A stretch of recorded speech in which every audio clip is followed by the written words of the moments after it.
Olá pessoal, boa tarde. Bom, eu estou conhecendo o canal hoje. Eu não conhecia antes porque, na verdade, eu tentei me desligar ao máximo sobre tudo o que aconteceu na Igreja Universal há uns anos atrás.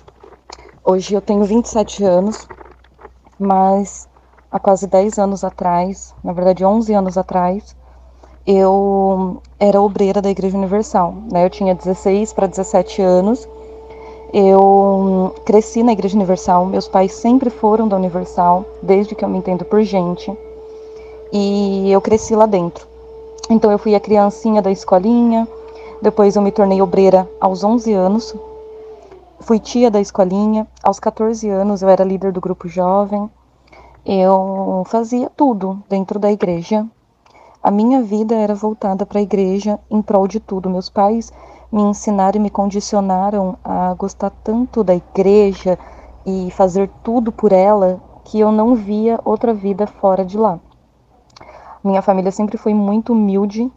Humilde é uma palavra até leve, porque na verdade éramos realmente pobres, passávamos fome e tudo que tínhamos nós dávamos para a igreja.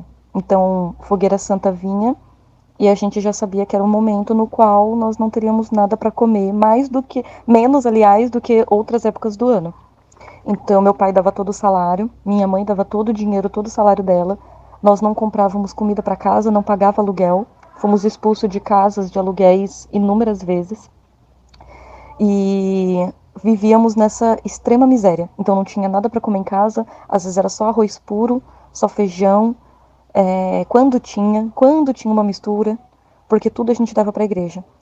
Nossas roupas eram velhas, nunca comprávamos roupa, nunca. Era sempre roupa de doação. E mesmo quando não era Fogueira Santa, qualquer outra campanha que tivesse, lá estavam meus pais, dando tudo, tudo, tudo. E chegou vezes da gente ficar sem água, sem luz em casa, numa extrema miséria. A minha mãe, que tem uma doença psiquiátrica, psicológica, esquizofrenia, sempre foi denominada como endemoniada, sempre tinha um capeta, né, no corpo, então sempre se recusou a fazer tratamentos porque sempre achou que isso viria só com a cura. Mas mesmo ela fazendo inúmeras fogueiras santas e dando tudo, indo para a igreja com sapatilha furada, morrendo de fome, ainda assim ela nunca era curada. E também não fazia o tratamento. E assim eu fui crescendo, mas eu não conseguia enxergar, porque sempre tinha aquela coisa do vai melhorar. Abraão esperou tantos anos para ter o seu primeiro filho. Então tudo era assim, sempre tem uma justificativa na Bíblia para isso acontecer, para que as coisas melhorem. E eu acreditava naquilo. Quando eu fui completando meus 14 anos, eu já não queria mais saber da escola, porque eu achava que, como eu tinha um propósito, né, que meus pais colocaram em mim de ser esposa de pastor, então eu não achava que eu tinha que estudar, eu não achava que eu tinha que fazer uma faculdade, trabalhar, não. Eu só queria saber da igreja. Então eu ia para a reunião das 10 da manhã, ficava lá limpando a igreja, fazia almoço para os pastores, para quem quer que estivesse lá na igreja, isso com 14 anos. Fazia almoço para eles, limpava tudo, participava da reunião das 15 horas, depois eu participava da reunião das 18 e depois eu participava da reunião das 19h30. E aí eu ia embora só 10 horas da noite, depois que terminasse de limpar o altar, de limpar a escolinha, de deixar a igreja limpa. Como meu pai era obreiro, então ele também ia embora tarde. Embora ele não passasse o dia na igreja porque ele trabalhava. Mas eu passava o dia todo na igreja, eu não ia mais pra escola. Tanto que eu parei de estudar na 8ª série. Depois que eu fui, enfim, fazer supletivo, depois que eu saí da igreja. E a minha vida era essa, sábado, domingo, e às vezes não tinha dinheiro pra comer lá, porque assim, nem a comida eles davam, tudo eu que tinha que arrumar um jeito. Quando não tinha comida, eu com meus 15 anos já saía na rua, eu vendia amendoim, vendia trufa, aquela época da trufa, né? Vendia trufa, vendia pirulito de chocolate, e aí todo o dinheiro que eu recebia ali, a maior parte eu usava na própria igreja. Seja nos propósitos, seja comprando coisa para fazer lá, então para poder comer, era um pão com mortadela, era um pão com ovo, era um miojo, para se sustentar, para ficar um final de semana lá. E quando não, era para comprar alguma coisa para comer em casa, porque continuávamos passando fome por muito tempo. E assim foi indo. Quando eu completei meus 14, aí eu estava no final dos 14 anos, eu conheci um pastor e nós começamos a namorar. Ele foi pro interior de São Paulo e aí nós começamos a namorar à distância. Eu com 14 para 15. Quando eu fiz 15, nós noivamos. 15 para 16, aliás, nós noivamos. E aí fomos seguindo com o propósito de nos casar. Eu participei do Godlywood. E aí eu já estava com 15 anos, né? Participei do Godlywood. E era muito difícil, porque no Godlywood você tinha que tirar inúmeras fotos de coisas e atividades que elas mandavam a gente fazer. E eu lembro muito bem de uma que era: decore o seu quarto, faça uma decoração no seu quarto assim, assim, assado, né, pra mostrar que você sabe fazer decoração, cuida bem do lar, algo do tipo. E eu nem tinha um quarto, eu mal tinha uma cama pra dormir. No meu quarto não tinha nem guarda-roupa. A gente guardava as roupas nas caixas. E eu lembro que eu improvisei uma parede qualquer só pra poder mandar essas fotos e dizer que eu cumpri. E aí ficava aquela pressão e eu tinha que pagar pelo Godlywood. Só que eu não aguentava mais ter que sair vendendo na rua, a pé no sol, uma adolescente saindo sozinha, vendendo na rua para poder pagar a mensalidade do Godlywood. Sem contar que todos os domingos eu tinha que ir para Santo Amaro para assistir a reunião mensal das noivas de pastor. E eu quase não tinha. Muitas vezes eu ia a pé, andava 30, 40 minutos para chegar na estação, para depois pegar o trem e chegar em Santo Amaro. Ia sem comer. Eu via algumas noivas saindo de lá, indo em restaurantes para almoçarem juntas e tudo mais. E eu com 15 anos não tinha emprego, tinha largado a escola, eu não tinha o que comer. E eu voltava passando fome. Algumas vezes eu quase desmaiei no trajeto, porque demorava muito. A gente tinha que participar do culto de manhã de lá e depois participar da reunião. E aí eu não tinha condição, muitas das vezes, nem para passagem. E algumas vezes eu não tive dinheiro para passagem. E eu fui chamada a atenção, levei falta, fui chamada a atenção. Eu lembro que nessa mesma época, eu estava me dedicando mais ainda na igreja. Por quê? Chegou um pastor que tinha sido regional. Era um pastor que tinha 22 anos de pastor na igreja. Ele tinha sido regional em alguns locais. Era casado, o filho dele era regional também.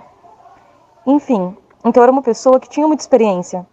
Que tinha, assim, quando eu olhava para ele, como ele já tinha os seus 56, 57 anos ou mais, um pouco mais. Eu olhava para ele e eu via nele um pai. Um pai, porque ele tinha experiência, ele me orientava, ele me dava carinho, ele me chamava de filha, ele sempre me chamava para fazer as coisas na igreja, ele me dava comida. Uma vez eu estava doente, ele me deu dinheiro para comprar remédio. Eu não tinha emprego, eu não tinha dinheiro, ele sabia disso. Então ele me deu um cheque de R$ 700 para eu ir em Limeira, comprar semijoias e começar a vender semijoias na igreja, para as obreiras, para os membros, nas ruas.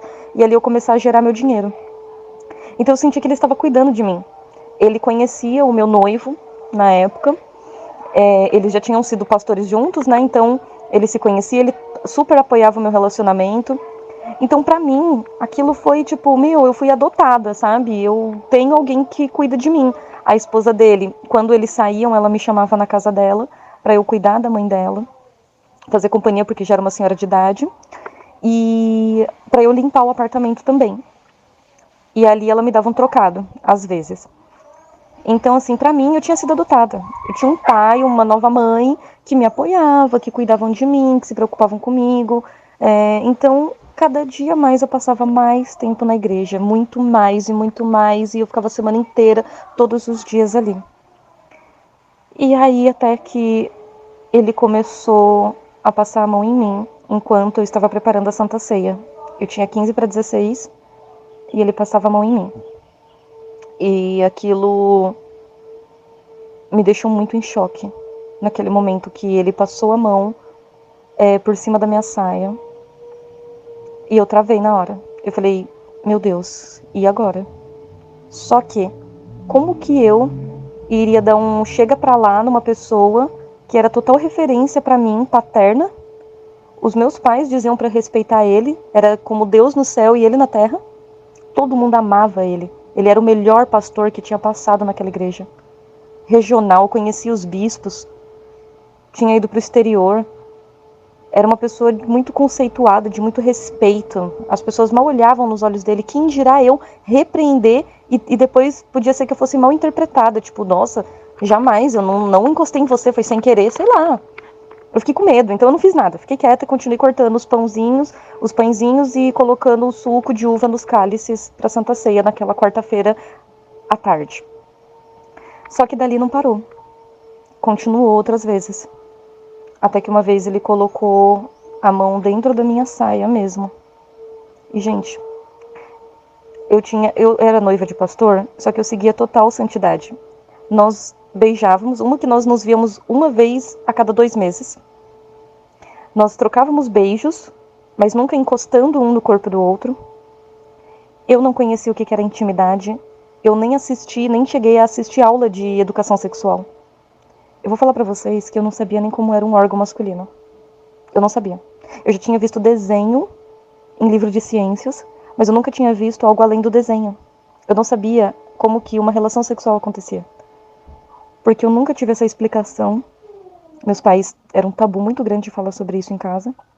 Na escola, eu não tinha chegado a frequentar esse tipo de aula.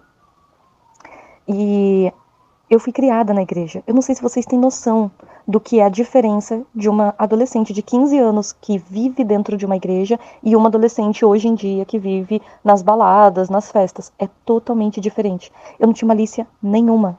Nenhuma. E aí, depois desse fato dele passar a mão em mim, passar a mão por dentro da saia, começou a piorar as situações.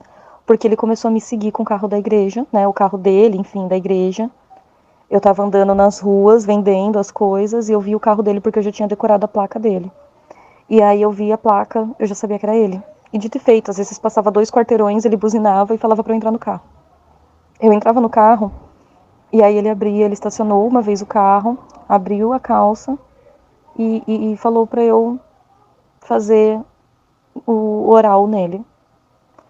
E aquilo foi muito nojento. Foi muito nojento. E depois que acabou, ele falava assim, ninguém pode saber disso, porque as pessoas não vão entender essa minha relação de pai e filho que eu tenho com você. As pessoas não vão entender. E assim, o seu pai não vai ficar mais de obreiro, a sua mãe vai acabar ficando doente, eles vão acabar perdendo tudo que tem na igreja. E começava. Você vai querer ver o inferno, mas você não vai querer me ver, se alguém souber disso. Então, assim, as coisas de Deus, às vezes, têm que ficar ocultas. E aí foi indo. E eu já não tava mais me sentindo bem. Eu já não tava mais querendo cumprir nada no Godlywood. Eu já não tinha mais ânimo pra sair pra vender e fazer as coisas pro Godlywood. Eu só queria sair daquilo. Eu não queria mais ter aquela responsabilidade, aquele vínculo, a minha alegria começou a desaparecer. Até que eu comecei a não pagar as mensalidades do Godlywood e não cumprir algumas tarefas. Aí a esposa do pastor foi chamada lá em Santo Amaro para poder falar sobre isso, o porquê que o meu desempenho estava baixo. E aí elas me chamaram para conversar, as esposas lá que eram responsáveis pelo Godlywood de São Paulo. Me chamaram para conversar, falando, perguntando, e eu não consegui esboçar nenhuma expressão de nada. Elas só falaram, você não tá cumprindo, o que tá acontecendo? E eu, não tô conseguindo. Mas você não quer ficar? Ah, tanto faz. Eu já não me importava mais em continuar ou não. Sendo que aquilo era tudo na minha vida. Mas eu já não me importava mais. E aí elas falaram, então você vai ter que sair do Godlywood, só que se você sair do Godlywood, você vai ter que terminar o noivado. Aí eu, tá bom, tudo bem. Naquele momento, eu já não me importava mais em continuar naquele relacionamento. Era a distância, a gente às vezes ficava muito tempo sem se falar, não tinha um amor, uma coisa, era realmente tudo muito arranjado. Então não ia dar certo de qualquer jeito. E aí, terminamos o relacionamento. Ele terminou comigo por telefone, porque eu não tive um bom desempenho no Godlywood. Então ele terminou comigo. Enfim, continuei sendo obreira da igreja, porém as coisas só pioraram. Dali em diante só piorou. Esse pastor queria arrumar um outro pastor para eu noivar, de qualquer jeito. E eu ficava evitando, ele pedia para eu levar foto para poder apresentar para esse pastor, e eu ficava enrolando, porque eu já não queria mais aquilo. Eu perdi o prazer que eu tinha. na obra. Ele tirou o brilho, a alegria, qualquer felicidade que eu tivesse de fazer a obra. E eu lembro que algumas vezes ele me pegava na igreja e fazia coisas comigo que eu não gosto nem de falar. Até o dia que realmente o ato aconteceu. E foi a pior coisa da minha vida.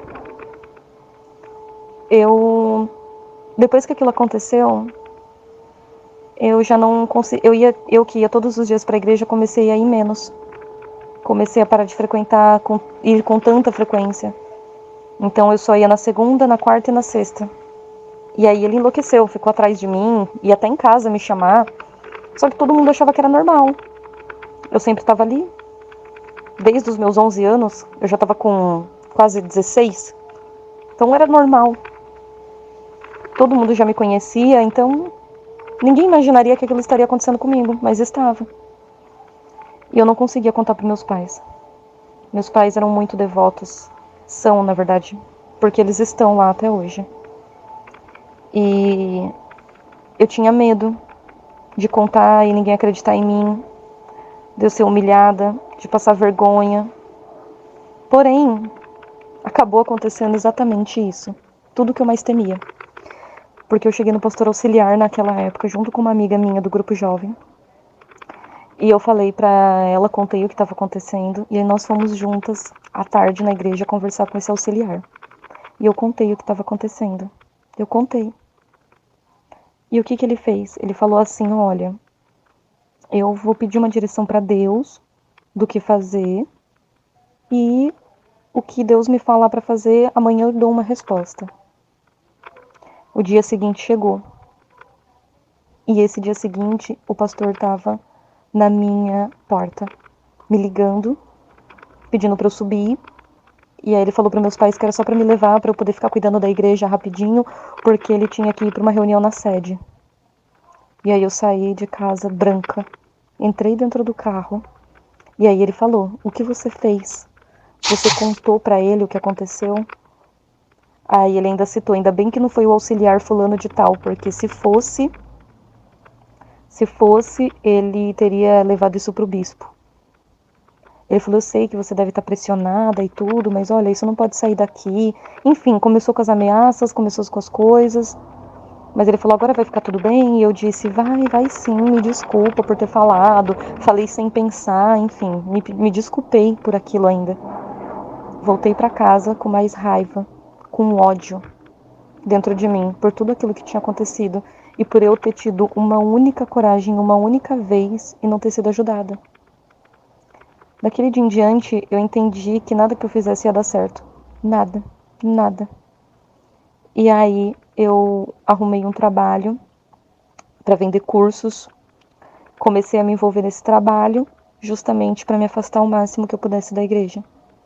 Nesse momento eu conheci alguns rapazes, acabei caindo em pecado, porque na minha mente se transtornou de uma tal forma, eu perdi o senso de uma tal forma que o meu corpo já não valia mais nada. Não importa para que eu entregasse, eu guardei tanto ele.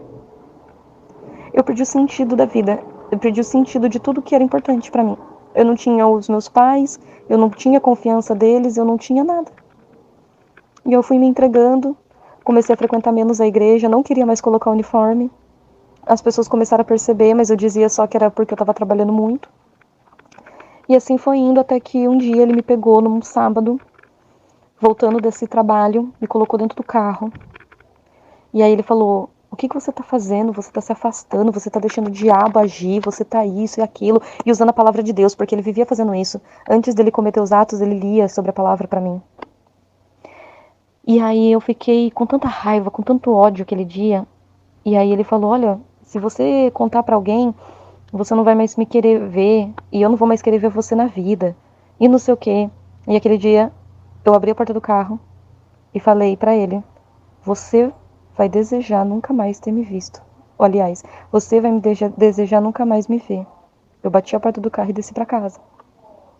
E naquele dia, eu escrevi uma carta pra Deus. Porque eu sabia o que estava por vir. E eu escrevi uma carta, falando, Deus, por favor, não me deixa passar por tudo isso.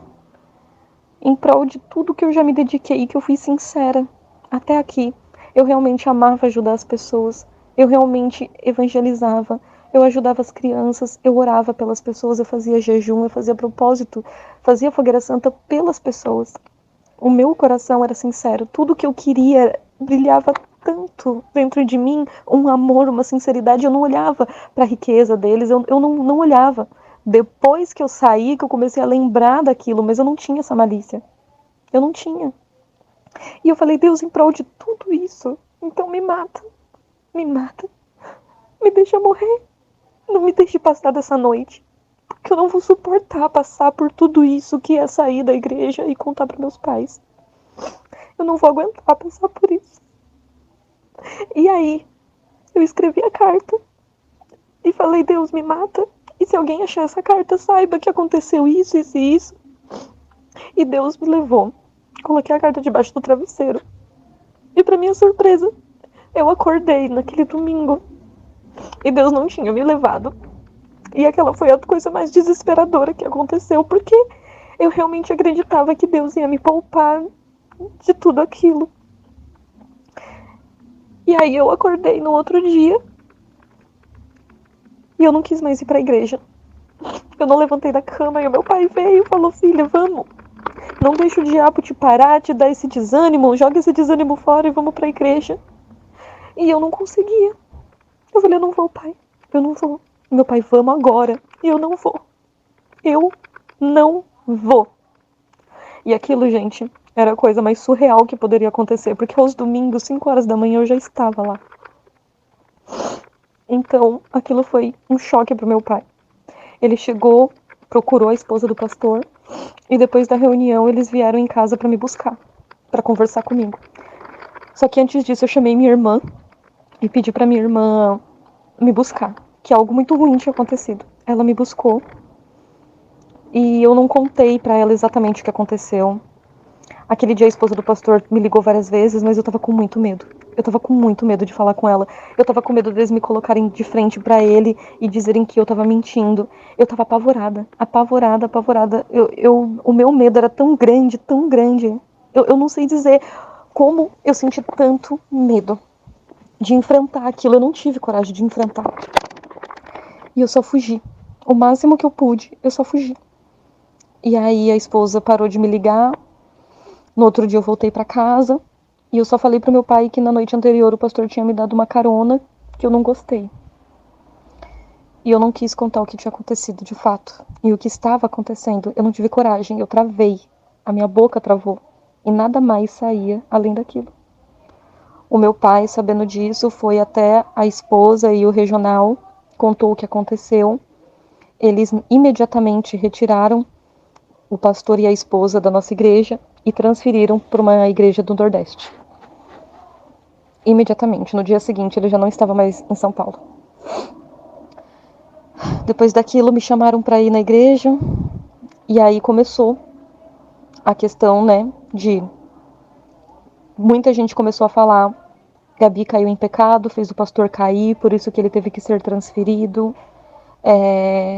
Enfim, inúmeras coisas, né? Está endemoniada, vamos fazer descarrego, tá com a pombagira no corpo, vai pro inferno, o demônio vai te matar, você só tem alguns dias de vida, enfim. Toda uma pressão psicológica na mente de uma adolescente de 16 anos. Tudo aquilo na minha cabeça, ecoando, explodindo. Eu estava apavorada. A minha vida tinha se tornado um verdadeiro inferno. Um inferno. Eu acabei fugindo de casa, fui morar com um estranho, acabei me casando com ele, vivi um casamento infernal. Foi os piores anos da minha vida também. Acabei me envolvendo com pessoas de tráfico de drogas, acabei me envolvendo em muita coisa errada. Minha vida foi de ladeira para baixo ali. Depois eu contei para meus pais o que aconteceu quando eu já estava com 20 anos mais ou menos. Eu fui sincera em tudo, contei 2 anos depois tudo o que aconteceu. Tudo, alguns anos depois, né, contei tudo o que aconteceu. Contei para algumas pessoas da igreja, e aí a minha mãe ficou muito mal, teve depressões, crises muito grandes nesses anos. E ela acabou desabafando com uma esposa de um pastor na igreja e na sede, e eles acabaram me chamando para conversar, para eu contar o meu relato sobre aquilo, porque até então no sistema ele ainda estava como pastor. E aí eu fui lá. Aí eu já estava com 20 anos. Eu fui, porém eu fui com uma raiva muito grande. Eu contei tudo o que aconteceu, só que eu percebia no jeito deles que eles não queriam acreditar naquilo, sabe? A forma como eles me olhavam, a esposa me olhava, não teve um acolhimento, não teve um nada. Ninguém se preocupou como a minha saúde mental ficou depois daquilo. O quanto aquilo me causou sequelas. Ninguém se preocupou com aquilo. Só ficavam, tá, mas e aí, tá? E quando que vai chegar a parte do abuso? Desse jeito. Porque eu estava contando o que aconteceu até chegar o ato. Porque pra mim, falar do ato em si, eu não gosto de entrar em detalhes. Mas eles falavam, me trataram de uma forma que eu me revoltei muito. E eu rasguei o verbo naquela sede e falei pra esposa, eu falei, enquanto você tá aqui falando comigo dessa forma, usando esse sapato caro, a minha mãe tá ali fora me esperando com uma sapatilha rasgada. Enquanto vocês estão comendo jantares e comidas, a minha mãe tá ali passando fome. E aí eu fui e falei, olha, eu contei para um pastor auxiliar, ele não me ajudou. Vocês são as primeiras pessoas que estão aqui, talvez querendo me ouvir, mas me tratando de uma forma muito hostil. E assim foi. Fiz o relato, eles gravaram, passaram adiante. Nesse mesmo momento, o meu pai e a minha irmã escreveram uma carta e mandaram pro bispo, na época, pro Edir Macedo e pro Renato Cardoso, sobre o que aconteceu. Eu mandei mensagens para essa esposa desse pastor que fez isso, mandei mensagens pro filho dele, mandei mensagem para todo mundo, contei para todo mundo, procurei todos eles, contando o que tinha acontecido comigo. Nenhum me procurou de volta. Depois desse relato e essas denúncias, eu voltei na Universal e perguntei se eles tinham tirado ele de pastor. E ninguém sabia me dizer. O bispo, na época, não sabia me dizer. E falou que ia verificar e entrar em contato comigo e nunca entraram. Eu quis fazer denúncia, fui para abrir um boletim de ocorrência, não tive coragem. Não tive coragem de enfrentar isso sozinha. Porque meus pais não foram comigo. Eu chamei advogados, contei os relatos. E o advogado me disse, olha, vai ser muito difícil manter isso em sigilo. Provavelmente vai acabar se tornando público. Primeiro, você está disposta a ter a sua vida totalmente exposta? Todo mundo vai saber que é você. Sua vida não vai mais ser normal. Segundo, você tem como se proteger contra eles? Porque eu conheço pessoas que moveram ações que foram até mortas por eles. Então, você consegue se proteger? E naquele momento eu voltei para trás, eu não fiz o boletim de ocorrência e não segui adiante porque eu tive medo. E eu já não tinha mais provas.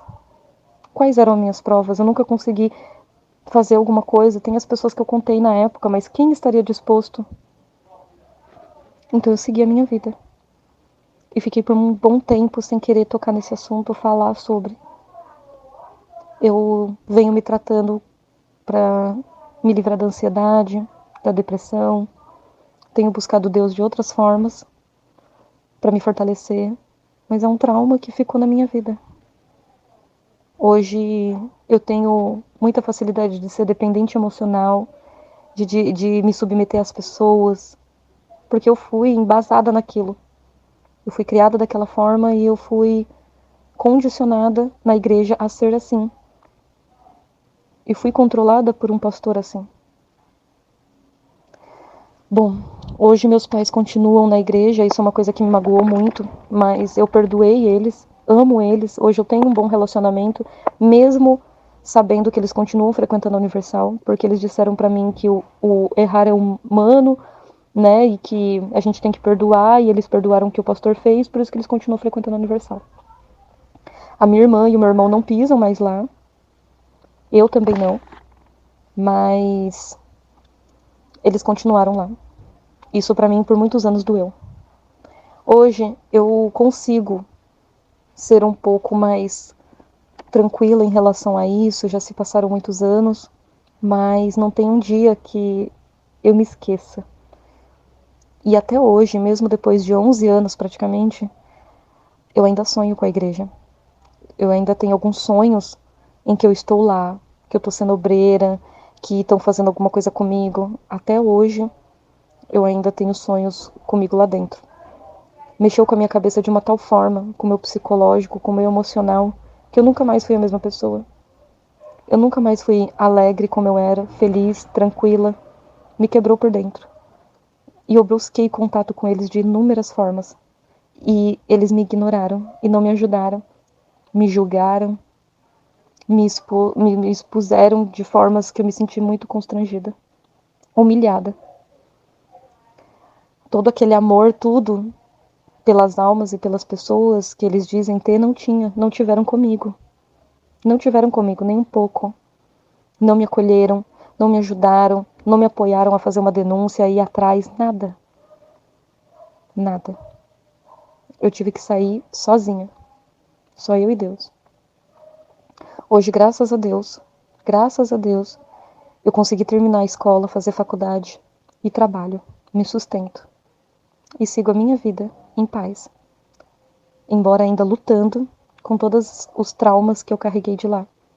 Por me enganarem, me manipularem, por fazerem lavagem cerebral a ponto de eu entregar toda a minha dignidade naquele lugar.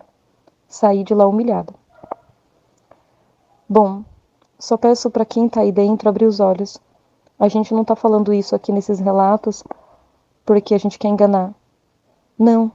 Não sei se vocês já pararam para pensar que às vezes é Deus tentando alertar vocês. Que Deus tá ali tentando abrir os seus olhos e talvez você não vê porque você não quer ver. Só que Deus não pode te obrigar. E algumas coisas acontecem para vocês poderem enxergar. Olha o cúmulo do absurdo que aconteceu comigo e com outras pessoas, com esposas de pastores, com obreiras. Onde Deus está ali. Me desculpem, mas o Deus que eu acredito não vive nesse meio, não compactua com isso. Hoje eu posso dizer que eu conheço mais a Deus do que quando eu estava lá dentro. Porque sim, hoje é total sinceridade. Hoje eu vejo total sinceridade. Não lá, que hoje eu olho para trás e eu lembro de toda a ostentação, que eu não consegui enxergar. Mas eu lembro agora de toda a ostentação, de tudo que eles viviam, que eles iam atrás das metas para apoiar os esposos, né? Para que eles batessem as metas. Tudo isso. Isso não era para ajudar ninguém. Nunca foi. Os meus pais mesmo nunca foram ajudados. Até hoje sofrem, moram de favor e até hoje dão dinheiro para a igreja. E tanto mexeu com a cabeça deles que eles fizeram inúmeros propósitos, fogueira santa, para eu voltar para lá, para eu voltar, né? No caso eles dizem para Jesus, mesmo depois do que aconteceu comigo, eles ainda colocaram dinheiro no bolso deles, mesmo depois do que aconteceu. Bom, esse é o meu relato e eu só peço que vocês abram os olhos. Existem muitas formas de seguir a Deus. Existem muitas formas da gente acreditar no Senhor Jesus, de entregar a vida para Ele, de viver uma vida correta, de ajudar as outras pessoas. Não precisa estar nomeado numa placa. Deus, Senhor Jesus, não privatizou o nome deles para uma igreja. Ele está aonde nós acreditamos, onde há sinceridade, aonde há verdadeiro. E se não encontrarmos nenhuma igreja que faça isso, então vamos fazer por nós, dentro da gente, com verdade de espírito dentro de nós. Eu teria mais coisas para falar, mas vai ficar um áudio muito grande. Talvez futuramente eu conte outras coisas que eu já passei dentro da Universal. Até mais. Boa tarde.